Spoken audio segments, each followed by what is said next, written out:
오늘은 골로새서 강의 23번째로 골로새서 3장 11절에서 17절 말씀을 강의하도록 하겠습니다. 제목은 이 모든 것 위에 사랑을 입으라입니다. 한번 제목만 같이 불러보겠습니다. 이 모든 것 위에 사랑을 입으라. 우리는 이제 지난 시간에 너희의 옛사람과 그의 행위를 벗어버리고 새 사람을 입었는데 라고 하는 그런 말씀을 살펴보았습니다. 드디어 오늘 말씀에서는 옛사람이 아니고 그 새 사람이 누구를 가리키는지와 또 그 새 사람의 옷을 입은 자의 영적인 삶의 특징이 무엇인지를 자세히 살펴보게 될 것입니다. 오늘 말씀 제목은 이 모든 것 위에 사랑을 입으라라고 이제 제가 정했는데요. 이 말씀은 사실은 새 사람을 입으라는 말과 같은 뜻이라는 것을 오늘 여러분들이 이제 배우게 될 것입니다. 자, 그럼 지금부터 본문을 보겠습니다. 우리 11절 말씀 보겠습니다.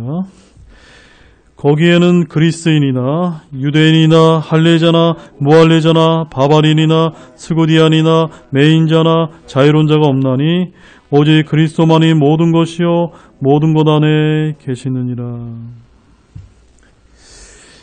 이 구절은 당시의 관점에서나 현대의 관점에서 볼 때 참으로 충격적인 선언이 담겨져 있습니다. 바울은 그리스인과 유대인과 할례자와 무할례자라는 이런 표현에서 그들 사이에는 구분이 없다고 말씀하고 있습니다. 하지만 당시 할례받은 유대인들과 할례받지 않은 이방인 사이에는 사실상 장벽이 얼마나 높았는지 우리가 새삼 거론할 필요가 없습니다. 또한 바바리인이나 스구디안인이나라는 표현에서 여기서 이 바바리인이라는 뜻은요, 그리스 로마 문화권 밖에 있던 자들을 가리키는 것이고, 특히 스구디아인은 원래 흑해 주변에 살던 유목민이었는데 미개하고 거친 생활로 인해 주변 사람들에 의해 놀림감이 되던 자들로서 당시 야만족을 의미하는 일종의 은어였다고 합니다. 이처럼 당시에는 유대인과 이방인 사이의 종교적 장벽과 마찬가지로 그리스 로마 문화권과 그 변방의 미개인들 간에는 역시 넘을 수 없는 민족적, 문화적 장벽이 있었음을 여실히 보여주고 있습니다. 그리고 매인자나 자유로운 자나라는 우리가 표현에서는 고대 사회가 철저한 신분과 계급 사회로서 이를 거부한다는 것은 상상할 수 없는 그런 일이었다는 것을 우리가 잘 알고 계실 것입니다. 예를 들어서 우리 그리스 철학의 대표자라고 할 수 있는 플라톤이라고 하는 사람은 이런 말을 한 적이 있습니다. 나는 종이 아니라 자유인으로, 여자가 아니라 남자로, 그리고 야만족이 아니라 아테네 시민으로 태어난 것을 감사드린다라고 이렇게 이제 언급한 바가 있고요. 그 다음에 그의 제자 아리스토텔레스 역시도 도구가 생명 없는 종이라면 종은 생명 없는 도구다라고 이렇게까지 말했다고 합니다. 참으로 고대 사회가 얼마나 신분적인 엄격한 차별이 존재했는지 아주 잘 드러내는 말이 아닐 수가 없습니다. 사랑하는 여러분, 지금까지 세상 철학과 지성의 상징으로 알려진 이러한 사람들조차도 자유인과 종, 시민과 노예를 이렇듯 당연하게 분리하고 있던 그러한 시대에 예수 그리스도 안에서 그 어떤 차별이 있을 수 없다고 하는 이런 말씀이 얼마나 놀라운 선언이었을까요? 그렇지 않습니까, 여러분? 그런데 오늘날 많은 사람들은 기독교를 단지 개인적인 안식과 구원을 가져다는 종교일 뿐 사회의 개혁과는 아무런 관련이 없다라고 그렇게 생각하기 쉽습니다. 이 말씀에서 바울은 벌써 그리스도 안에서 그 어떤 문화적인 장벽이나 민족적, 계급적 차별도 있을 수 없음을 아주 분명하게 선포하고 있는 것입니다. 바울은 옛사람을 벗어버리고 새 사람은 입되 하나님을 아는 지식에서 새로워지는 철저한 내면의 변화를 추구할 것을 지금 권면하고 있습니다. 동시에 이처럼 변화된 새로운 창조문의 사회에는 이 땅에 존재하는 것과 같은 그 어떤 장벽도 없다고 분명하게 말씀합니다. 그러므로 오늘 우리는 거듭난 그리스도인으로서 철저한 변화를 통해 온전한 그리스도의 형상으로 회복을 해야 할 것입니다. 동시에 이런 그리스도 안에서의 새 사람의 모습으로 복음을 전하고 진리를 추구함으로써 이 땅에서 지엽적인 변화가 아니라 모든 것을 근본부터 새롭게 하는 완전한 새 창조의 변화를 이루는 하나님의 자녀가 되어야 하는 것입니다. 그런데 오늘날 세상이 이렇게 암울하고 어두운 이유가 무엇 때문일까요? 그것은 바로 우리 그리스도인들이 새롭게 창조된 본성으로 이 악한 세상에서 그 어떠한 선한 영향력을 잘 발휘하지 못하고 있기 때문은 아닐까요, 여러분? 에베소서 1장 23절에 이런 말씀이 있습니다. 교회는 그분의 몸이니 곧 모든 것 안에서 모든 것을 충만하게 하시는 분의 충만이니라. 바로 이 말씀처럼 엄밀히 말해서 새 사람은 누구를 가리키는 걸까요? 새 사람은요, 다름이 아니라 예수 그리스도를 가리키는 것입니다. 그러므로 우리가 옛사람의 행위를 벗어버리고 새 사람으로 입는다는 것은 누구를 입는 겁니까? 예수 그리스도로 옷 입는 것을 뜻하는 겁니다. 바로 우리 안에 계신 성령님을 주목함으로써 우리 안에서 아들의 형상이 드러나야 된다는 것입니다. 이것이 새 사람, 새 본성을 가리킵니다. 따라서 새 성품이나 인격이나 구원받은 후에 우리는 모두 본문 9절과 10절에서 발견되는 것이 아니라 본문 12절과 17절에서 바로 오늘 우리가 살펴본 이 말씀에서 아주 잘 발견되고 있습니다. 또 11절의 본문은 고린도전서 12장 13절과 갈라디아서 3장 28절과 일치되어서 짝을 이루는 말씀을 우리가 볼 수가 있는데 귀로만 들으십시오. 고린도전서 12장 13절에 이렇게 말씀하고 있습니다. 우리가 유대인이나 이방인이나 매인자나 자유론자나 모두 한 성령에 의해 침례를 받아 한 몸 안으로 들어왔으며 모두가 마시게 되어 한 성령 안으로 들어왔는데, 우리가 다 다르지만 생김새도 다르고 직업도 다르고 인종도 다르지만 우리가 예수님만 믿으면 한 성령에 의해서 어디 안에 들어왔다고요? 한 몸 안에, 주님 안에, 한 몸 안에 들어왔다는 겁니다. 나만 그리스도이신 새 사람의 성품을 입은 것이 아니라 구원받기만 하면 여러분 각자가 다 그리스도의 새 사람의 옷을 입게 된다는 그런 뜻입니다.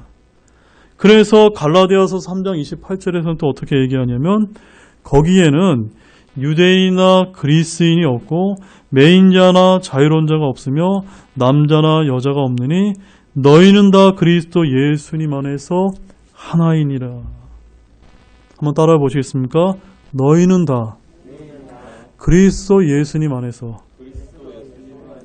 하나이니라. 정말 멋진 말씀이 아니지 않습니까? 네. 우리는 하나입니다. 네. 우리는 하나입니다.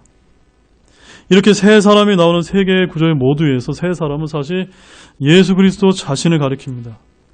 세 사람은 여러분 안에 계신 예수 그리스도이시며 그분은 성도의 영을 한 몸으로 결합시키셨습니다. 그래서 오늘 본문 11절 말씀에서도 어떻게 말씀하고 계십니까? 거기에는 그리스인이나 유대인이 없나니 오직 그리스도만이 모든 것이요 모든 것 안에 계시느니라. 참으로 신비로운 말씀이 아닐 수가 없습니다. 이 말씀 그대로 이루어진다는 사실입니다. 오직 그리스도만이 모든 것이요 그분은 성도들을 자신의 몸 안으로 넣으신 것이며 이 몸은 새로운 창조가 됩니다. 그렇게 예수 그리스도만이 모든 것 안에 계심으로 그분은 각 성도 안에서 첫째 아담이 범죄할 때 잃어버린 형상을 회복시켜주는 재창조를 이루어 주신다는 것입니다. 이 아들의 형상은 명백히 주 예수 그리스도 자신이시며 바울이 골로새 1장 27절에서 우리에게 말했던 바로 그것을 가리킵니다. 자, 우리 골로새 1장 27절 말씀 한번 보십시오. 하나님께서는 이방인들 가운데 이 신비의 영광의 풍성함이 무엇인지 자신의 성도들에게 알리려 하시는데 이 신비는 너희 안에 계신 그리스도 곧 영광의 소망이시니라. 아주 분명하게 말씀하시죠. 여러분 안에 누가 계시다고요? 예수 그리스도가 계시다는 겁니다. 본문 12절 말씀 읽겠습니다. 그러므로 너희는 하나님께서 선택하신 자여 거룩하고 사랑받는 자로서 긍휼히 여기는 심정과 친절과 겸손한 생각과 온유함과 오래 참음을 입고. 자, 여기 이제 굉장히 중요한 말씀이 나옵니다.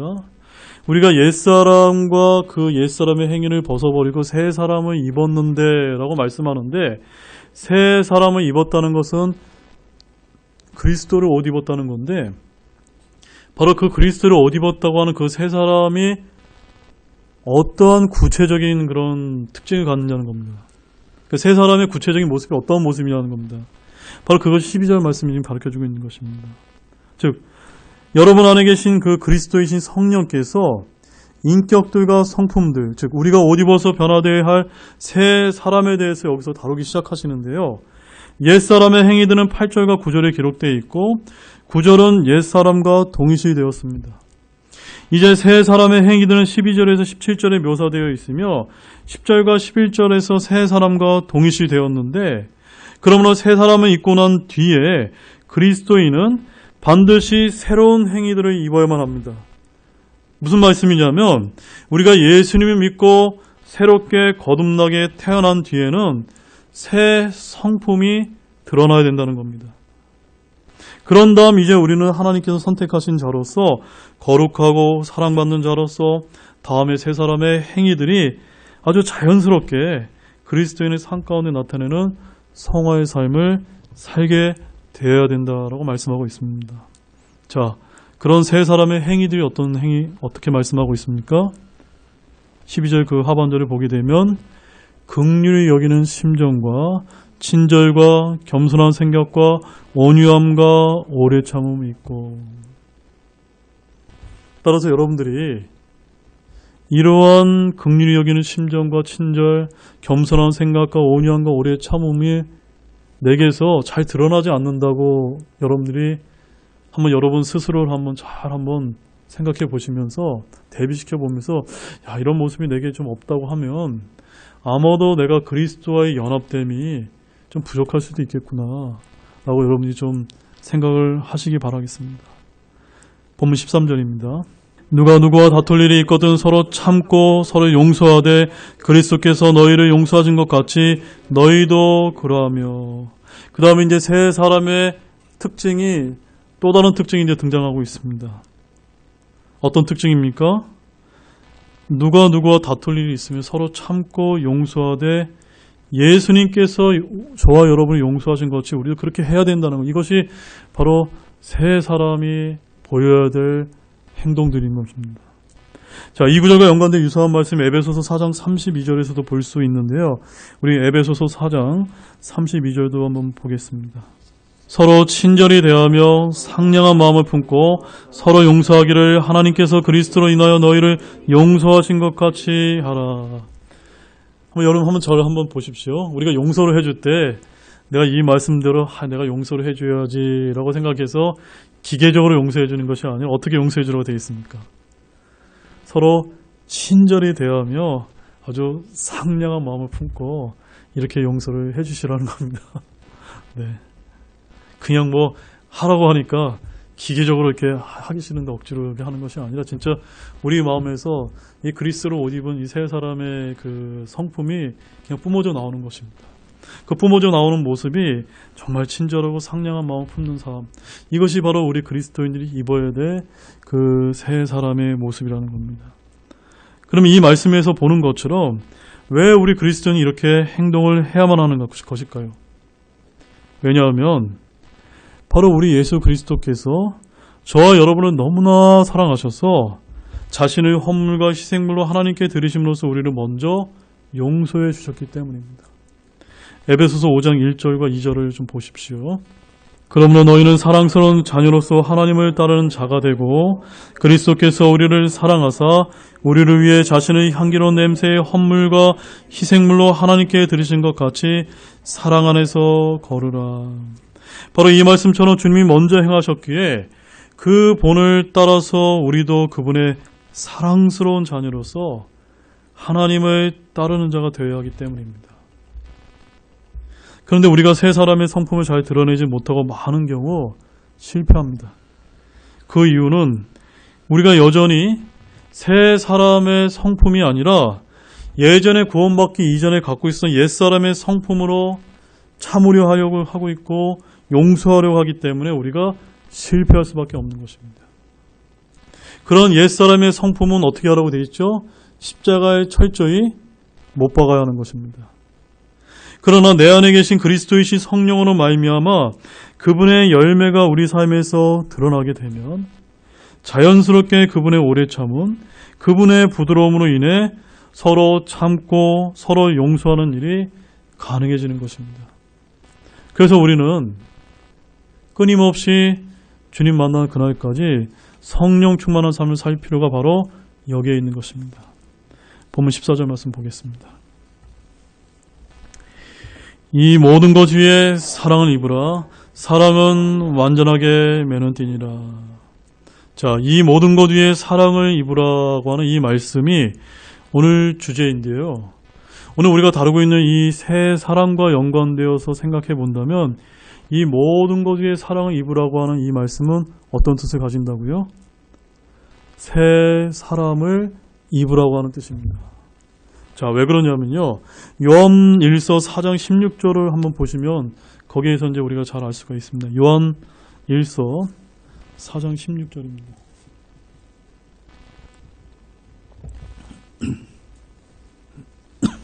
요한 1서 4장 16절 읽겠습니다. 우리를 향해 하나님이 가지고 계신 사랑을 우리가 알았고 또 믿었나니 하나님은 사랑이시므로 사랑 안에 거하는 자는 하나님 안에 거하고 하나님도 그 안에 거하시니라. 이 말씀처럼 하나님 그분 자신만이 완전한 사랑이신 분이십니다. 그러므로 그리스도 역시도 완전한 사랑이십니다.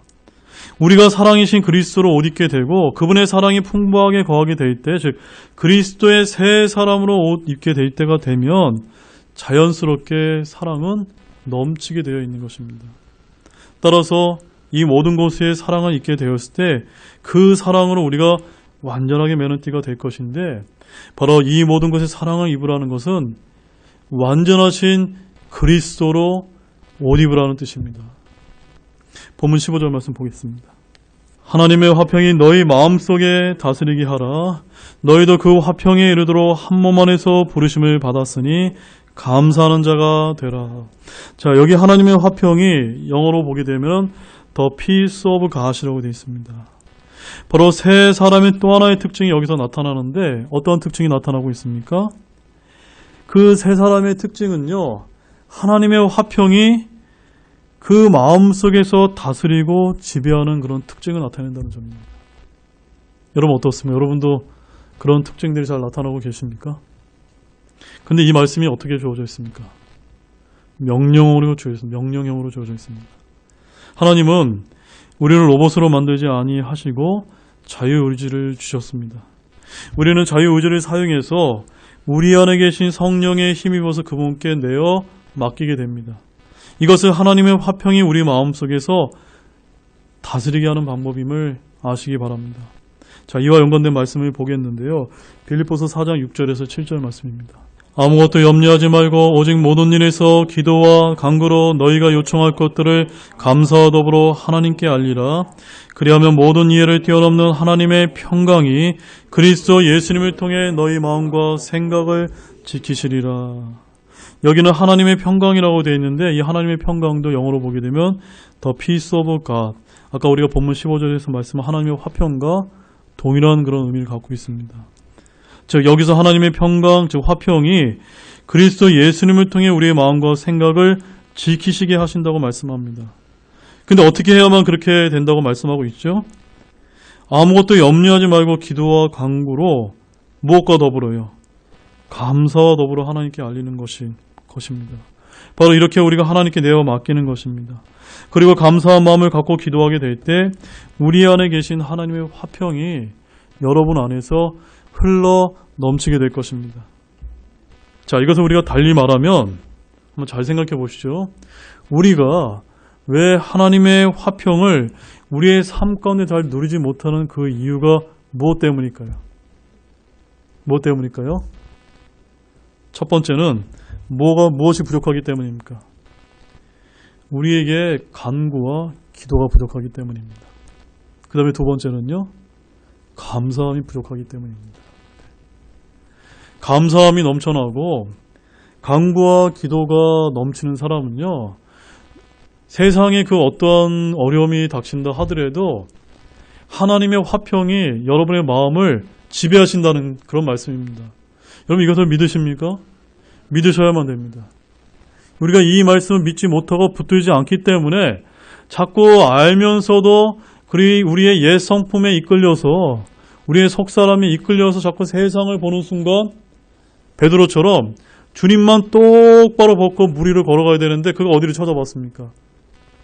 옆에 딱 쳐다보는 순간 바닥에 떨어지는 거죠. 그래서 우리들은 어떻게 부르심을 받았습니까? 오늘 본문에 보면은 너희는 그 화평에 이르도록 한 몸 안에서 부르심을 받았다는 겁니다. 자, 잘 들어보시죠.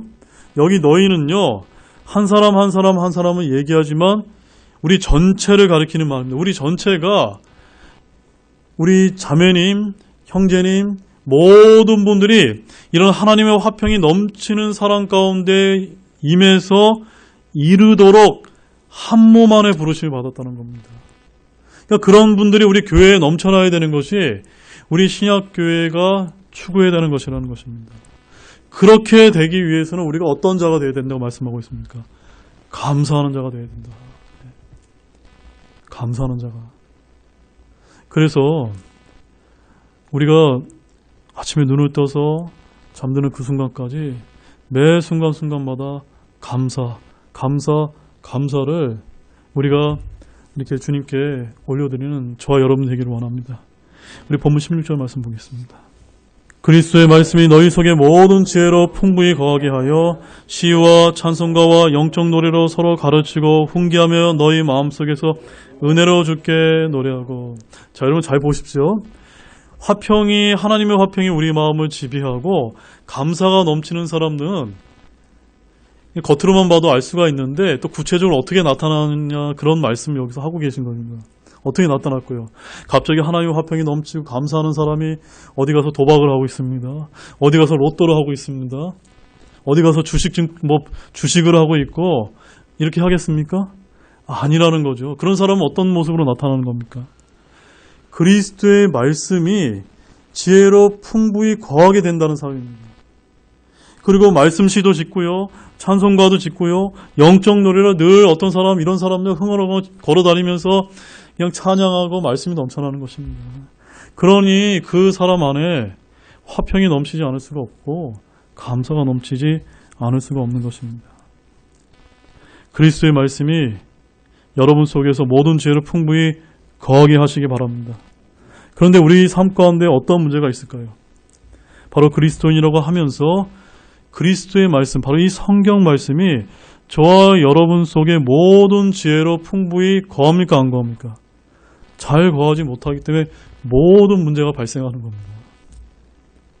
풍부히 거한다고 해도 모든 지혜로 여기지 않는 데 있다는 것입니다. 내가 알기는 아는데 실제 그 상황에 닥치면 그 말씀대로 붙들지 않는 것입니다.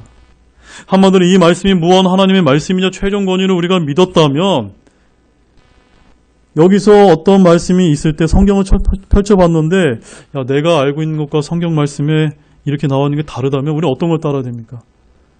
아, 성경이 이게 참이구나. 이것을 우리가 믿으면서 다른 것을 버릴 줄 알아야 되거든요. 이것이 우리가 그 말씀에 풍부히 거하게 되는 것입니다. 그 다음에 시와 찬송과 영적 노래를 서로 가르치고 훈계하며 너희 마음속에 은혜를 주께 노래하고.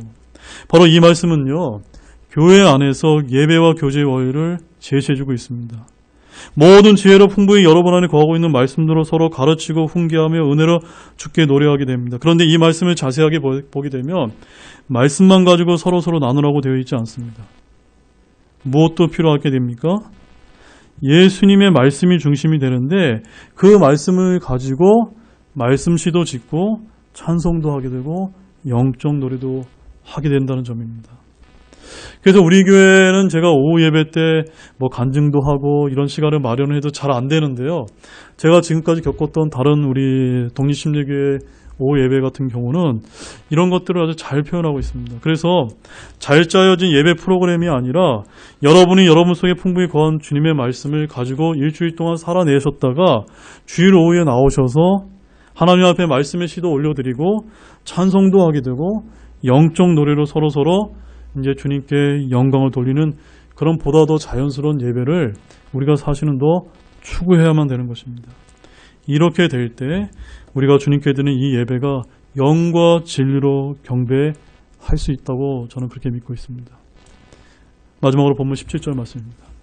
또 너희가 말이나 행위로 무엇을 하든지 모든 것을 주 예수님의 이름으로 하며 그분을 힘입어 하나님 곧 아버지께 감사를 드리라.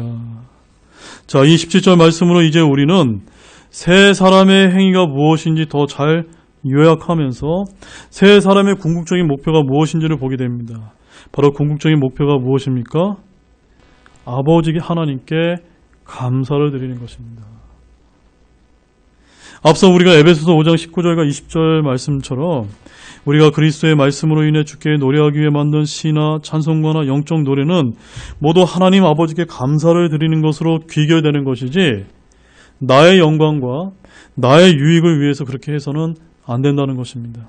가끔 우리들 가운데 자칫 실수하기 쉬운 것이 이 모든 것을 주 예수님의 이름으로 그분을 힘입어 하나님 아버지께 감사를 드린다고 간증을 하긴 하는데 사실은 우리가 잘 이렇게 뜯어보게 되면요.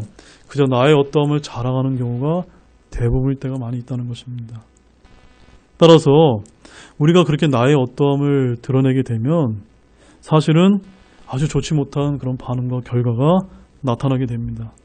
정작 자신은 잘 모르는 경우가 있을 수 있지만 본문 17절 말씀처럼 또 너희가 말이나 행위로 무엇을 하든지 모든 것을이라고 하는 것을 우리가 주목하기 바랍니다. 여기에는 단 1%라도 우리 자신의 영광과 유익이 있어서는 됩니까? 안 됩니까? 안 된다는 것입니다. 그래서 에베소서 5장 20절 말씀은 이렇게 얘기합니다. 모든 일로 인해 우리 주 예수 그리스도의 이름으로 항상 하나님 곧 아버지께 감사하고 하나 둘 셋 넷이 아니라 어떤 일이요? 모든 일로 아버지께 감사하는 겁니다. 그 다음에 마태복음 6장 33절에는 이렇게 얘기합니다. 오직 너희는 첫째로 하나님의 왕국과 그분의 의를 구하라. 그리하면 이 모든 것은 너희에게 더하시리라. 저는 우리 유진석 형제님 가정을 참으로 제가 존경합니다. 그 무엇보다 우리 교회에 내려오셨을 때 다른 물질적인 것을 보고 오신 것이 아니라 정말 신앙적인 그런 것을 위해서 정말 하나님의 왕국과 그분의 의를 구하셨다고 믿고 있습니다. 그렇다면 나머지 필요한 모든 것 주님께서 더해 주실 줄로 믿으시기 바랍니다. 이제 결론을 맺겠습니다. 오늘 우리는 골로새서 3장의 이제 중후반부를 다루었습니다. 구원받은 우리는 위에 있는 것들을 추구해야 되고 그러려면 땅에 있는 지체들을 죽여야 한다라고 배웠습니다. 그리고 땅에 있는 지체들을 죽이는 것이란 바로 구원받기 이전에 갖고 있었던 옛 사람과 그의 행위를 벗어버리고 새 사람을 입는 것입니다. 그런데 그 새 사람은 바로 우리 안에 계신 그리스도라는 것입니다. 즉 아들의 형상이 우리의 삶 속에서 나타나야 하는 것을 말하는데 그래서 우리는 새 사람을 입으라라고 부릅니다. 이를 다른 말로 하면 오늘 본문 14절 말씀처럼 하나님은 사랑이시기 때문에 이 모든 것 위에 사랑을 입으라와 같은 뜻이었다는 것을 우리가 배우게 되었습니다. 많은 그리스도인들이 옛 본성을 죽이지 않고 옛사람의 행위로 사랑을 하려고 하다가 보니 실패하고 맙니다. 그러나 우리 안에 계신 그리스도, 성령의 열매를 맺는 삶을 사는 새 사람의 행위들이 여러분 안에서 드러나게 되면 하나님의 화평이 저와 여러분을 다스릴 줄로 믿으시기 바랍니다. 그리고 그리스도의 말씀이 풍부히 거해서 우리 마음속에서 은혜로 주께 노래하고 무엇을 하든지 무슨 일을 하든지 모든 것을 주 예수님의 이름으로 하며 아버지 하나님께 감사를 드리는 모든 분들이 되시기를 정말 소망합니다. 정말 여기 계신 모든 분들이 그런 새 사람의 옷을 잘 입어서 이 모든 것 위에 사랑을 입는 참된 그리스도인의 삶을 사시는 모든 분들이 되시기 우리 주 예수 그리스도의 이름으로 축원드립니다. 기도하시겠습니다. 하나님 아버지 참 감사합니다. 오늘 이 모든 것에 사랑을 입으라라고 하는 아주 중요한 말씀을 저희가 배웠습니다. 이 세상 사람들이 이야기하는 그런 육적인 사랑을 입는 것이 아니라 바로 예수 그리스도 그 자신이신 아들의 형상을 우리가 우리의 삶 속에서 추구해야 된다는 것을 우리가 배우게 되었습니다. 또 오늘 본문의 말씀을 통해서 그 아들의 형상이 나타나는 삶이 어떠한 것인지 우리가 구체적으로 배웠습니다. 친절하고 온유하고 상냥하고 또 화를 내지 않고 먼저 용서해주고 그 다음에 감사하는 자가 되고 그리스도의 말씀이 풍부히 거하고 하나님께 말씀 시도 짓고 찬양도 하고 주께 영적인 노래도 짓는 등 정말 이런 모든 것이 우리의 아들의 형상이라고 배웠습니다. 여기 계신 우리 사랑하는 형제자매님, 그 다음에 우리 이 설교를 듣는 우리 교회 모든 우리 형제자매님들이 한 분 한 분이 이 세 사람의 옷을 잘 입어서 그런 모든 것이 풍성하게 나타내서 우리가 하나님의 화평으로 부르심을 입었는데 한 몸 안으로 우리가 잘 내태는 교회로 지어져 갈 수 있도록 도와주시기 원합니다. 정말 이렇게 세상이 험악하고 어려울 때 세상 사람들이 구원받지 못해서 또는 구원받았다 하더라도 좌절하고 낙심할 때 우리 교회 성도분들이 이 하나님 말씀을 붙들고 세상에서 담대하게 믿음을 드러내며 기쁘게 감사하게 살아갈 수 있는 모든 분들이 될 수 있도록 축복해 주시기 원합니다. 감사를 드리며 이 모든 말씀을 예수님의 이름으로 기도를 드렸습니다. 아멘. 잠시 오늘 말씀을 드리고 각자 기도하시고 예배를 마치도록 하겠습니다.